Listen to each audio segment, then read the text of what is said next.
निशंक होई रे मना, निर्भय होई रे मना, प्रचंड स्वविबळ पाठीशी नित्य आहे रे मना, नित्य आहे रे मना.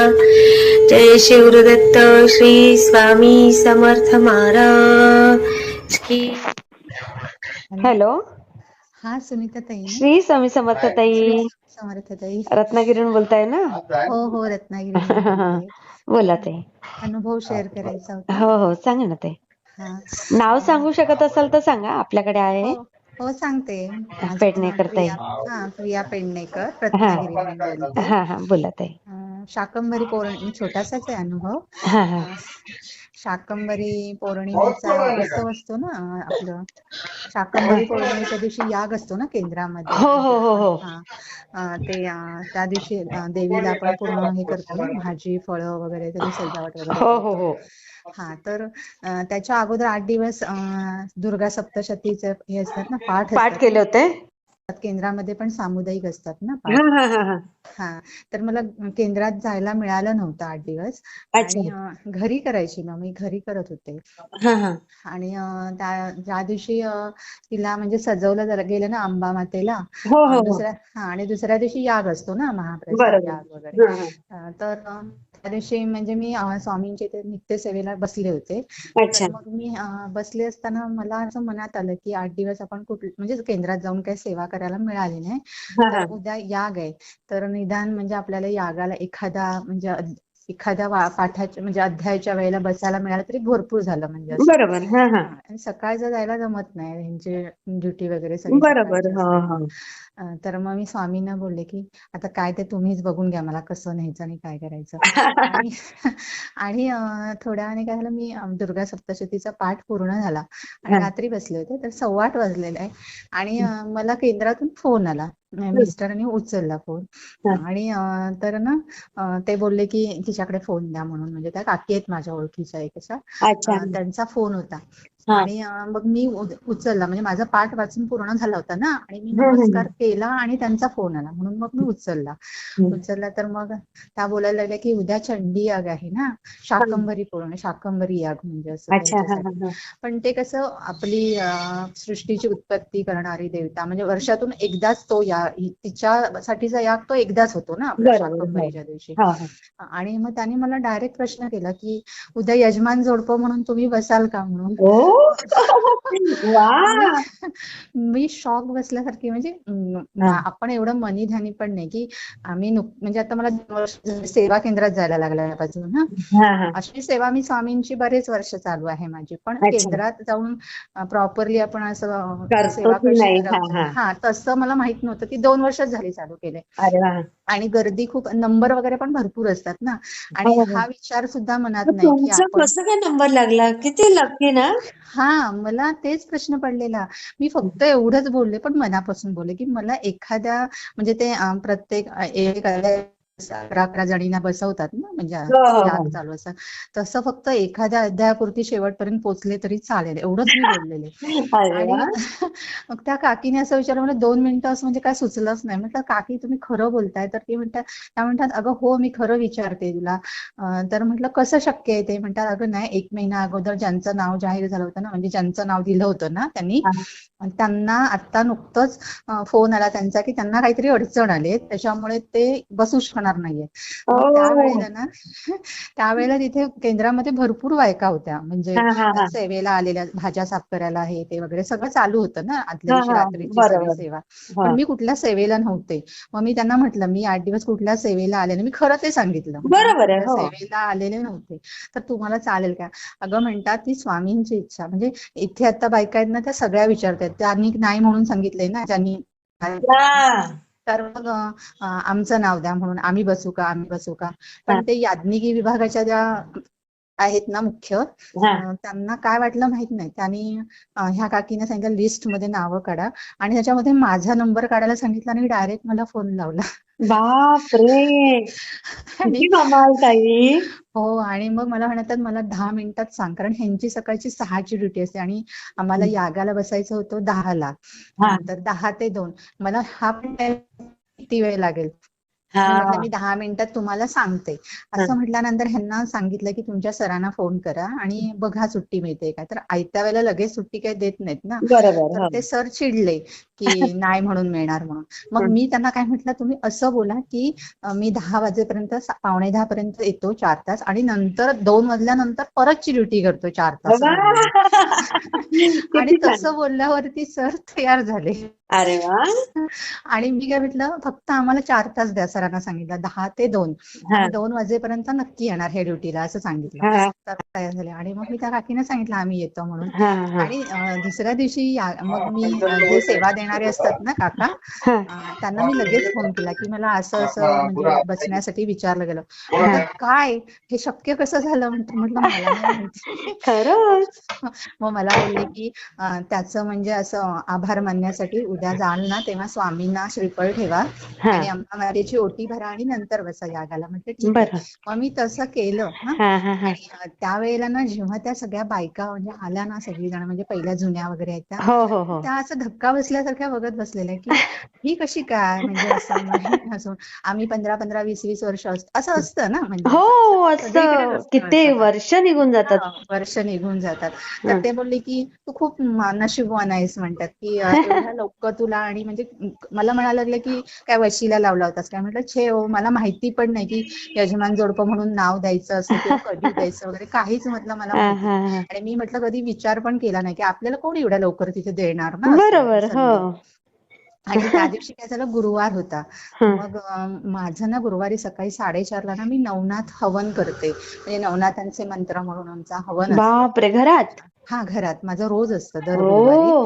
हा, मी तर ना त्या दिवशी माझा 11वा गुरुवार होता. हा. आणि हे मला नंतर आठवलं संध्याकाळी याग झाल्यानंतर. मग मी त्या काकांना सांगितलं ना की उद्या गुरुवार आहे तर माझं म्हणजे हवन पण आहे. ते हं. बोलले ते स्किप करणार आहात की काय. म्हटलं नाही नाही, माझं ते ब्रह्ममुहूर्तावरती असतं. ते हं. म्हणतात मग तर प्रश्नच नाही, म्हणतात हे तर तुम्हाला फळ दिलंय त्यांनी म्हणतात. वा, बघा ताई, हो अंगावर शहारे येतात हो.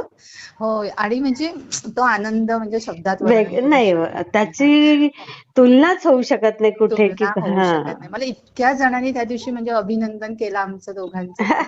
बरं, पावणे 2लाच संपला, आणि 2ला आम्ही महाप्रसादाचं म्हणजे नैवेद्य वगैरे घेऊन 2ला, 2:15ला खाली आलो आणि हे ड्युटीला गेलेत. म्हणजे बाप रे, किती कमाल भाई ताई, खरंच तुमच्यावर मोठी कृपा आहे. हा, म्हणजे मी असं म्हणत होते की आता पण मगाशी म्हटलं परवा पण फोन केला नाही लागला. हं. आणि त्याच्या अगोदर आणखी एक छोटासा अनुभव, हा, हो हो. दिवाळीच्या हा वेळेचा. हा हा हा. तर आपण डिसेंबर महिन्यात सप्ताह असतो ना, तर बरोबर. त्यावेळेला काय झालं, माझ्याकडे ना पिवळ्या कलरची साडी नाही, एकही साडी नाही. हा. म्हणजे खरं सांगायचं म्हणजे मला पिवळा कलर आवडत नव्हता. अच्छा. आणि स्वामींचा आवडता कलर पिवळा आहे मला नंतर सेवेत आल्यानंतर कळलं. मला अच्छा. सगळी सर्वजण ओरडायचे घरात, म्हणजे बहिणी वगैरे, हा. वहिनी वगैरे, की स्वामींच्या मार्गात आलीस आणि तुला पिवळा कलर आवडत नाही, हे काय बरोबर नाही. तर मग मी म्हटलं ठीक आहे, एखादी पिवळी साडी आपण घेऊया. हा. तर मग म्हटलं दिवाळीला तर भाऊबीजेला साड्या घेतात ना भाऊ, हो. तर मी सांगून ठेवलं होतं की मला पिवळ्या कलरची साडी हवे. अरे वा. आणि कुणीच मला पिवळी कलरची साडी घेतली नाही, कारण मुद्दामूनच घेतली नाही हा कोणीच. हा. बरोबर. आणि मग नंतर मग काय झालं, मी म्हटलं अरे माझी साडी खरेदी करून झाली होती दिवाळीची, तो पण मी वेगळाच कलर घेतला होता, मी पिवळा घेतला नाही का, तर ह्यांना भावानं सांगून ठेवलंय ना, मी हा देतील हा हा कोणतरी, हा हा. असं मला वाटलं. तर त्यांनी काही मला दिलेली नाही. आणि मग मग स्वामींना म्हटलं तुम्हाला काही मला पिवळी साडी द्यायची नाहीये का. म्हटलं द्यायची असली तर तुमचं तुम्हीच बघा कसं ते. हा आणि मी काय केलं, आमचे दीर आहेत ना लास्ट नंबरचे, हा. तर मला नणंद नाहीये. अच्छा. मी दिरांना रक्षाबंधन, माझं लग्न झाल्यापासून मी भाऊबीज आणि रक्षाबंधन करते त्यांना. अरे वा. हा. हा, ते खूप मला अगदी म्हणजे बहिणीसारखं वागवतात अरे म्हणजे. वा. आणि मग मी त्यांना खरं सांगितलं की म्हटलं भाऊ मला ना साडी तुमची आवडली नाही म्हणून नाही, पण मी तुमची साडी बदलणार आहे. म्हटलं मला माफ करा, म्हटलं मी हा. खरं सांगून म्हटलं करते, फक्त मी कलर बदलणार आहे म्हणून सांगितलं त्यांना. आणि तर ते आणि म्हटलं मी असं कधीच करत नाही. त्यांना माहिती आहे ना, मी म्हणजे कुणीही आपल्याला काय वस्तू दिली असेल प्रेमाने दिलेली असते, आणि बरोबर. दिलेली असते. पण ह्या वेळेला माझं मन मानत नव्हतं. हा. तर मग मी त्यांची ती साडी दिलेली होती त्याने, तर मी दुकानात गेले तिथे बदलायला. हा. आणि मी दुकानात साडी घ्यायला गेले, तर त्या मालकाकडे माझं लक्ष नव्हतं. हा. त्यांचे जे दुकान मालक होते ते, आणि हा. त्यांच्याकडे जे कामगार असतात त्यांनी मग साड्या वगैरे दिल्या. आणि त्याच्यात त्यांनी मला बरोबर 3-4 साड्या टाकल्या. त्याच्यात एक पिवळ्या कलरची साडी टाकली, अरे वा. लाल बॉर्डरची. हा. आणि मी ती साडी वगैरे घेतली. म्हटलं बहुतेक स्वामींचीच इच्छा असेल. मी घेतली साडी आणि त्या काउंटरवरती गेले. थोडेसे पैसे वरती त्याच्यात टाकायचे होते म्हणून. हा. हा. आणि त्या काउंटरवरती स्वामींची मोठी मूर्ती होती तिथे. बाप त्या रे. दुकानात. मी जाईपर्यंत तिथे लक्षच नाही. आणि मी अच्छा. जोरात किंचाळले ह्यांना, म्हणाले, "ओ हे बघा माझे स्वामी इथे बसलेत." आणि नंतर ना त्या मालकानी ना दुकानाच्या लगेच माझ्याकडे वळून बघितलं वरती. मला पण ते कसं तरी वाटलं, की आपण जोरात ओरडलो. म्हणजे मला ते लक्षात नाही राहिलं, की आपण अच्छा. हा. दुकानात हा. आहोत. तो असं मी आनंद झाला एकदम तुम्हाला. हा. हां, म्हणजे स्वामींना बघितलं, की ह्या दुकानात मी घेतलं म्हणजे स्वामी इथेच आहेत. मी म्हटलं, हो. "हो, हे बघा माझे स्वामी इथे बसलेत." असं बोलले जोरात ना, तर ती सगळी माझ्याकडे बघायला लागले वळून. हा. मलाच कसं तरी वाटलं म्हणजे असं. आणि नंतर मग ना त्यांनी त्यांनी मग मला विचारलं, म्हटलं, "तुम्ही पण स्वामी सेवेत आहात का?" तर म्हणाले, "होय." म्हणून ते मारवाडी आहेत ॲक्चुअली म्हणजे तरी असं. पण बघा. हां, तरी पण. आणि ते म्हणतात आम्ही दरवर्षी जातो अक्कलकोटला. आणि अरे मग वा. काही अभिषेक वगैरे करायचा असेल ना, हं. तर मग आमच्याकडे त्यांचे पत्ता असतो ना ह्यांच्याकडे बर. गुरुजींचा. तर हा. तुम्हाला पाहिजे असेल ना, तर तुम्ही केव्हाही घ्या म्हणून. अरे वा. म्हटलं, "हां, आता आम्ही जाऊन आलोय ऑगस्ट महिन्यात." म्हटलं. हा. हा. तेव्हा त्याला सांगितलं दिवाळीतनं. हं. नंतर म्हटलं, "परत जायचं असेल तर नक्की सांगेन." बर. आणि एवढं बोलणं झालं आणि त्यांनी काय केलं, एक फोटो काढला स्वामींचा मोठा. हा. अगदी 2 बाय 2.5 फुटाचा मस्त मोठा फोटो, आणि बापरे. तो पण लॅमिनेशन केलेला वगैरे. वा. आणि मला म्हणाले, "हा बघा फोटो." तर म्हटलं, "हो, खूप छान आहे तुमच्याकडचे स्वामींचा फोटो." म्हटलं. हा. हा. तर मला म्हणाले, "हा ना तुम्हाला माझ्याकडून भेट, गिफ्ट दिवाळीची." वाव. बघतच बसले. कमाल. म्हटलं कसं शक्य आहे? ते म्हणतात, "नाही तुम्हालाच नाही, माझ्या दुकानात ज्यांनी ज्यांनी खरेदी केली ना, हा. त्यांना सगळ्यांना मी गिफ्ट दिले म्हणजे स्वामींचे फोटो म्हणून." वा. हां. आणि मी फोटो घेऊन आले. आणि नंतर घरी आल्यानंतर मला आठवलं, अरे हे तर मला असं सांगितलं मी सगळ्यांना गिफ्ट दिलं. तर मग माझ्या दीरांनी माझ्या अगोदर तिथे साडी खरेदी केलेली ना, तर बरोबर. त्यांना तर दिलेले नाही. त्यांनी मला लगेच सांगितलं असतं ना, की मला स्वामींचा फोटो हो. दिला म्हणून. हो. हो. तर म्हटलं त्यांना तर गिफ्ट दिलेलेच नाही म्हटलं त्यांनी, म्हणजे असं स्वामींचा फोटो. हं. आणि त्यांनी एवढा सुंदर फोटो मला गिफ्ट दिला. अरे वा. मग आणि ती पिवळी साडी म्हणजे स्वामी स्वतः आले पिवळी साडी हो. घेऊन माझ्यावर. स्वामी स्वतः आले खरंच. आणि नंतर मग ती पिवळी साडी आहे ना, हा. डिसेंबर महिन्याचा याग असतात ना चालू. हा. आणि हा. ज्या दिवशी स्वामी याग होता ना, त्या दिवशी मला दरबार अभिषेकसाठी यजमान जोडपं म्हणून बोलवलं आणि तीच अरे साडी वा. नेसली होती, पिवळी साडी. किती सुंदर.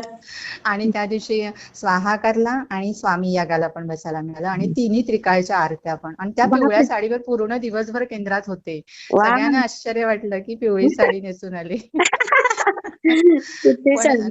हां, त्या दिवशी पण स्वामी यागाला बसायला मिळालं. आणि इतक्या जणांचे नंबर आले होते. माझं नाव स्वामी यागच्या दिवशी नव्हतं. हा. पण काय झालं, ज्या बसणाऱ्या होत्यात ना, हा. त्यांना अडचण आली. त्यांनी 2 दिवसानंतर बसेन म्हणून सांगितलं, म्हणून माझं नाव स्वामी यागच्या दिवशी त्यांनी टाकलं. आणि मी बापरे. अभिषेकसाठी दिलं नव्हतं. हा. म्हणजे असं स्वाहाकारला वगैरे, कारण अभिषेकसाठी फुल झालं होतं. पण हम्म. त्यांनी स्वाहाकारचं चुकून लिहायच्या विसरलं आणि माझं नाव दरबार अभिषेकला टाकलं गेलं. हा. बघा ताई, हो. यालाच म्हणतात, जी आपण सेवा करतो ती कशी पोचते स्वामींपर्यंत. हो, नक्की, हो. नक्की. अगदी. मला त्या दिवशी ना आणखीन एक केंद्रात ना काकी येतात. हा. छान आहेत त्या, म्हणजे असं पहिल्यांदाच माझी ओळख झाली. तर हा. त्या ना असं स्वामी सेवेत बरेच वर्ष आहेत, पण असं सेवेकरी म्हणून असं नाही, घरीच्या घरी असं करतात. हा. त्यांचे थोडेसे प्रॉब्लेम होते भरपूर. हा. काय माहिती स्वामी, आपण एक निमित्त ठरतो ना, तर बरोबर. त्यांना बाहेरच्या हॉल दरबाराच्या बाहेर ना एकदम पंडाल असतं ना औदुंबराच्या इथे छान, हो. तिथे एकट्याच कोपऱ्यात बसलेल्या होत्या शांतपणे. होय. आणि मला ना त्यांचं वाईट वाटलं. मग मी त्यांचे गेले आणि थोडा वेळ त्यांच्या साईडला बसले आणि मग त्यांची चौकशी वगैरे केली. मग त्या सगळं सांगत होते, की मी इथे 5-6 वर्ष येते. पण मला कुणीच कधी स्वामी सेवा कशी करायची किंवा इथे काय करायचं असतं, आल्यावर कसं बोलायचं काय, किंवा हा. हा. कसा मुजरा करायचा किंवा काय, काहीच माहिती नाही. मी हम्म. त्या दिवशी त्यांना इतकं समजावून सांगितलं. त्यांना स्वामी सारामृतचे पोथी, परत दुर्गा सप्तशतीचं, परत नवारणव मंत्र म्हणजे की आपल्या हो कुलस्वामीची हो. उपासनेचं वगैरे सगळं सगळं समजावून सांगितलं. माळ कशी ओढायची, माळ घ्यायची वगैरे ते सगळं हा. सांगितलं. आणि त्यावेळेला स्वामी याग चालू होता, म्हणजे आमचं बसून झालं बापरे. होतं. हा मग त्यांना काय म्हटलं, स्वामी यागला कसं कुणीही बसलं तरी ना, काकींचे म्हणजे काका नाहीये, पण हा. त्याला चालतं ना स्वामी हो यागला हो हो. बस. मग त्यांना ना मी शेवटच्या अध्यायाच्या वेळेला तिथल्या त्या यज्ञ मंडपामधल्या त्या दादांना बोलावलं आणि सांगितलं, म्हटलं ह्या काकींना ना बसायला द्या. त्या एवढ्या घाबरल्या, म्हणतात मग आमच्यासारख्यानी कसं बसणार, म्हणजे आम्ही बसलं तर चालतं का नवीन. म्हटलं आई काकी हे ग. सेवा मार्ग आहे, ते प्रत्येक जण सेवेकरी सगळ्यांसाठी आहे हे. म्हटलं असं इथे बरोबर कुणाचीच मालकी नाहीये म्हटलं. म्हटलं बरोबर. तुम्ही जा. आणि म्हटलं मला म्हणतात तू थांबून राहशील का मी बसेपर्यंत. म्हटलं हा नक्की बस. मग त्या बसल्या आणि आल्या. मला म्हणतात माझ्या आयुष्याचं कुठेतरी सार्थक झाल्यासारखं आई वाटलं. आज ग. पहिल्यांदा मला अर्थ कळला. मला म्हणतात तुझे, म्हटलं नाही माझे नाही स्वामी, तुम्ही फक्त स्वामींचं करा, ते त्यांच्यापर्यंत पोहोचलं की मला पण पोहोचेल म्हटलं. आणि त्या बरोबर. सेवेत आल्या. त्यांना 4 मुलीच आहेत, मुलगा नाहीये. हा हा आणि थोडंसं मुलींच्या बाबतीमध्ये लग्न वगैरे होत नाही. 2 मुलींची झाली हा. आणि एका मुलीचं लग्न म्हणजे झालं आणि तिला त्या मुलाचं दुसरीकडे अफेअर होतं म्हणून तिला सोडलं. अरे तिला मानसिक शिकार झाली, मानसिक म्हणजे असं अरे. 2 वर्ष झाली. त्याच्यातून बाहेर पडण्यासाठी त्या काकींना सेवा हवी होती. आई त्यांना ते ग. सेवेकरी दादा असतात ना, हो प्रश्नोत्तराच्या विभागाचे, त्यांच्याशी बोलले मी, त्यांना सगळं सांगितलं. मी आता मागे गणेशोत्सवाच्या वेळी त्यांचा नंबर घेऊन ठेवला होता त्या काकींचा. त्यांचं घर शोधत आम्ही तिथपर्यंत गेलो. हा, त्यांना सगळं सेवेत आणलं, त्यांना सगळं म्हणजे हे केलं. हा. मग मला म्हणजे असं खूप बरं वाटलं की कुणाचं तरी आपल्या हो म्हणजे हो. स्वामींच्या काहीतरी ह्याच्यामुळे भलं भलं होऊ देत, होतंय म्हणजे खरं. मार्ग निघू देत म्हणून. मग त्यांचं त्या होईल, दिवशी 4ही मुलींचं छान होईल ताई. हो 2 मुलींचं झालंय, फक्त दोघींचंच व्हायचंय. होईल होईल, तर त्यांचं पण छान त्या होईल. सारख्यानं असं रडत राहतात. मग मला ते वाईट वाटतं. मग वाईट माझी आई वाटलं. आठवते असं. बरोबर म्हटलं बरोबर. काकी तुम्ही रडू नका. तुम्ही जर ह्या दरबारात इथपर्यंत आलात ना, तर नक्की तुम्हाला स्वामी स्वामी याच्यातनं बाहेर त्यांना काढणार. रिकाम्या हाती पाठवणारच नाहीत ना. पाठवणारच नाहीत. मी बोलले त्यांना की स्वामी कधीच पाठवणार नाहीत हा रिकाम्या हाती. हा. त्यांच्या दरबारात येणारा प्रत्येक माणूस हा रडत आलेला हसतच हे जाणार बाहेर. स्वतःच जातो, खरंय खरंय. खरंय. हो. खूप हाच छान अनुभव ताई. सांगायचा मी होता. शेअर करते हा. हो, हो. धन्यवाद. श्री स्वामी समर्थ श्री ताई. स्वामी समर्थ. खूप छान वाटलं बोलून हो, तुमच्याशी. हो. हां. श्री स्वामी समर्थ. वाटला श्री स्वामी ते समर्थ. मला कमेंटमध्ये नक्की सांगा. आणि व्हिडिओ आवडला असेल तर लाईक, शेअर आणि सबस्क्राईब करायला विसरू नका. आणि हो, तुमचेही असेच काही अनुभव असतील तर या दिलेल्या नंबरवर रात्री 9 ते 10 ह्या वेळेमध्ये तुम्ही शेअर करू शकता. श्री स्वामी समर्थ.